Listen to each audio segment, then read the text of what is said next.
እንዳለው ታውቃለህ? አክብሬ ሳወራ አንተ ቢጤ ያረከኝ እንዴ? ማርክ ምስኪን ስለመሰልሽኝ ነው ድል የሰጠውሽ ያለሁት ወይስ አቤኔ እንዲለማመጥሽ ነው? ካልሆነ ግን እውነት አስቀይምሻለሁ። ታዲያ ካወቅክ ሂደህ ለምን ቢሮ ተናገርክ?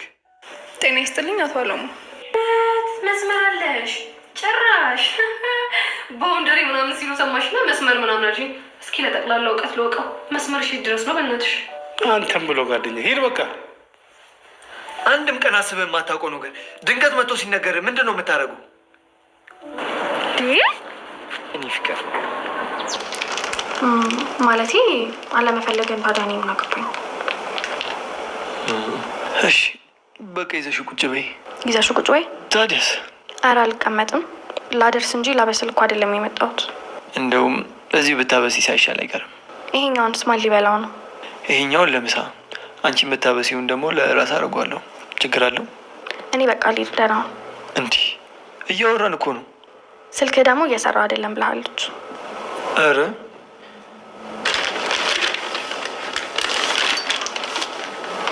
ከፈችው።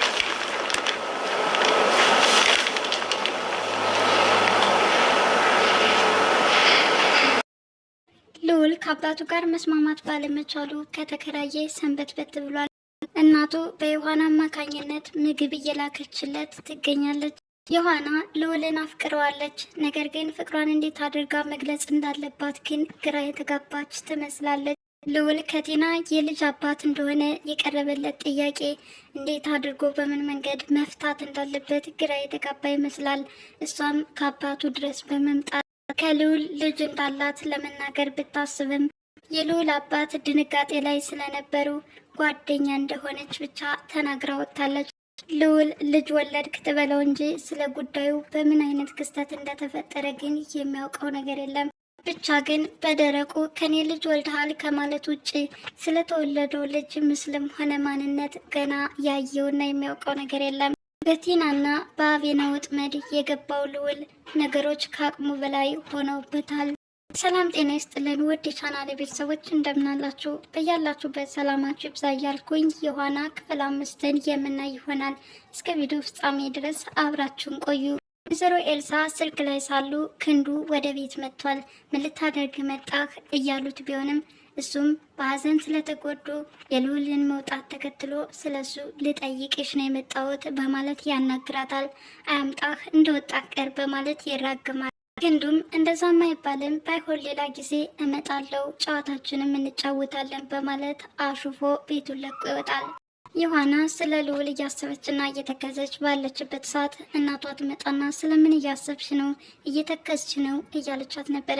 እናቴ ደግሞ ምንም የማስበው ነገር የለም ትንሽ ትምህርት ከብዶኝ ነው በማለት ትመልስላታለች። እናትም እኔ እኮ ይህን ስራ ተይና ትምህርትሽ ላይ አተኩሪ ብዬሽ ነበር አለቻት። እማዬ ደግሞ ምንም ከምን ነው የምታገናኘው እሱ ሌላ ይሄ ሌላ አለቻት። በሀሳቧ ግን ልዑልን አፍቅረዋለችና እንዴት አድርጌ ልዑልን አፈቀርኩት ብዬ እማዬ ልንገራት እያለች በሀሳቧ ጭልጥ ብላለች። ልዑልን በበኩሉ ቲና የስራሽን ይስጥሽ እንጂ አእምሮዬን በጠበጥሽው፣ አሁን እንዴት አድርጌ ስራዬን ልስራ እያለ በሀሳብ ተውጧል። ወዲያውኑ በር ተንኳኳ። ማርክ መጣህ እንዴ በማለት በጩኸት ይናገራል። ነገር ግን በሩን ያንኳኳችው ዮሐና ነበረች። ምግብ ለልዑል ይዛለች። እናቱ የልዑል መውጣት እያስጨነቃት እንደሆነም ትናገራለች። ውሰጂው አልፈልግም በማለት ምግቡንም ለመግፋት እየሞከረ ነበረ። ለምን እናትህ እኮ በጣም እየተጨናነቀችና እያሰበች ነው ያለችው። ስለዚህ ይርባሃል ብላ የላከችው ምግብ ለምንድን ነው የሚወስደው እያለችው ነበረ። በቃ ይዘሽው ቁጭ በይ አላት። ለምንድን ነው የምቀመጠው?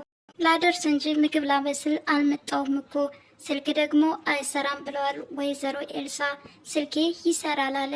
በእሷ ስልክም አረጋገጠ።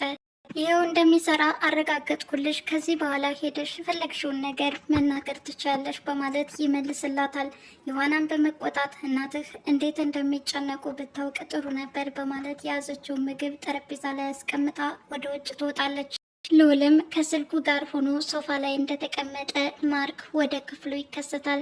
እንዴት መጣክ? በሩ ዝግ አልነበረም እንዴ? ማርቆስም በሩ ክፍት እንደነበር ይነግረዋል። ይልቁንስ ያገኘው ነገር ምን አዲስ ነገር አለ? በጣም ደስታ በደስታ ሆነሃል በማለት ፊቱ ላይ ባየው ፈገግታ ይጠይቀዋል።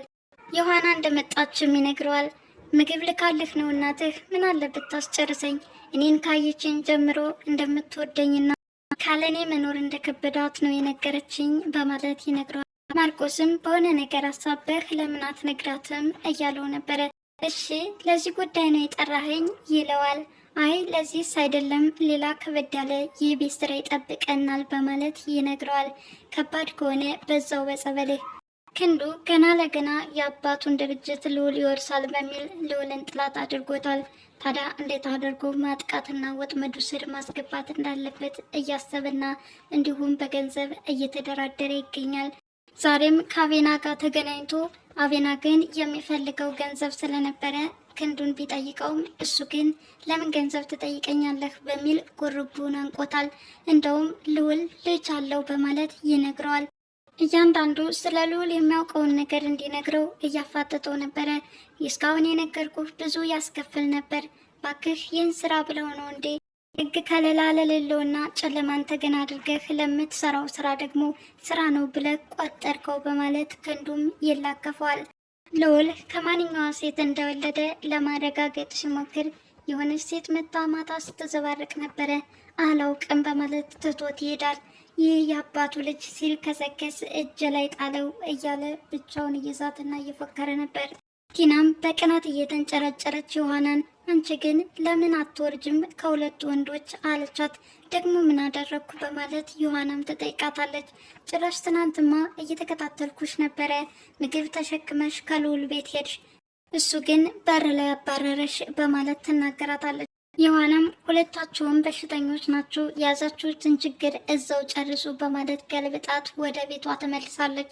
ማርቆስም ጓደኛውን ልዑልን ከሌላ ሰው ከሚሰሙት አንተ ተናግረህ አባትህን አሳምናቸው፣ በፍጹም ልናገር አልችልም፣ እኔ በራሴ መንገድ እሄዳለሁ እያለ ነው። ይህ ሊሆን አይችልም፣ ከአባት ጋር የሚያቆራረጥን ነገር ከምታደርግ ይልቁንስ እንደምንም ብለን አባትህን እናሳምናቸዋለን አለ ማርቆስ። አቬናን እንዴት ልታምነው ትችላለህ? ከቲና ጋር ሲመካከሩ አይቻቸዋለሁ፣ ምናልባትም የሁለታቸው ተንኮል ሊሆን ይችላል በማለት ማርቆስ እየተጠራጠረ ስለነበረ አቬናን ሻይ ቤት ድረስ በመቅጠር ከዛ ተገናኝተው እውነታውን እስኪ እንነጋገር፣ ልዑል በጣም የሚያሳዝን ልጅ ነው፣ ባላጠፋው ነገር ሊወቀስና ተጠያቂ ሊሆን አይገባም በማለት ከቲና ጋር ስላላቸው ግንኙነት ሊነግረው ቢፈልግም እንደውም የነ ልዑልን ጉዳይ ወደ ጎን ተውና ይልቁንስ ዮሐናን አሳምንልኝ በማለት ይጠይቋል። ዮሐናን አልተውካትም እንዴ? ልጅቷ እኮ ያንተ ታይፕ አይደለችም፣ ለምንድን የምታዝጋት በማለት ማርቆስም ይነግረዋል። እኔ አክብሬ እዚህ ድረስ ብጠራህ አንተም ከጅላታል ማለት ነው። ለገንዘብ ብለህ ለልዑል ጠበቃ መቆምህ በጣም ይደብራል አለው። እኔ የገንዘብ ጉዳይ ሳይሆን ልጁ ባላጠፋው ጥፋት ሲጠየቅ ማየት በጣም ያበሳጨኛል በማለት በንዴት ተናግሮ ትቶት ይወጣል። ክንዱ ልዑልን አባትህ አንተን ለማቋቋም ሲል ደፋ ቀና ይላል፣ አንተ ግን በየቦታው እየዞርክ ዘርህን ታራባለህ በማለት ከአቬና በሰማው መሰረት ልጅ አለህ በማለት ያፋጥጠዋል። የምን ልጅ ነው በማለት በድንጋጤ ልዑልም ይመልሳል። ከሚወደው ጓደኛ ከማርክም ወሬውን እንደሰማ ይናገራል። በሰማው ነገር ልዑልም በጣም ይደናገጣል። እኔ እኮ የልጅ አጎት ነኝ፣ ለምን አታስተዋውቀኝም አለ ክንዱ። የማርክ ልጅ አጎት መሆን ከፈለክ ራስን አናግረው በማለት ተናዶ ትቶት ይሄዳል። ቲና ያሰበችው ተንኮል ስላለ ዮሐናን ቀጥራታለች። ምንድን ነው የምትፈልጊው? እኔ ስራ መስራት አለብኝ፣ 2 ቦታ ነው፣ እናቴን የማግዝ ነኝ ያለች እየነገረቻት ቢሆንም አንቺ ግን ከየት ፕላኔት ነው የመጣሽው? የምታውቂው ወንድ የለም ወይ አለቻት። አሉ ግን ሌላ ነገር እንዲያስቡ አልፈልግም በማለት ትመልስላታለች። ቢያንስ ማርክና ልዑልን እንደምታውቂያቸው ሰምቻለሁ፣ እነሱ እኮ አለቆች እንጂ ከማውቃቸው ሰዎች የሚመደቡ አይደለም።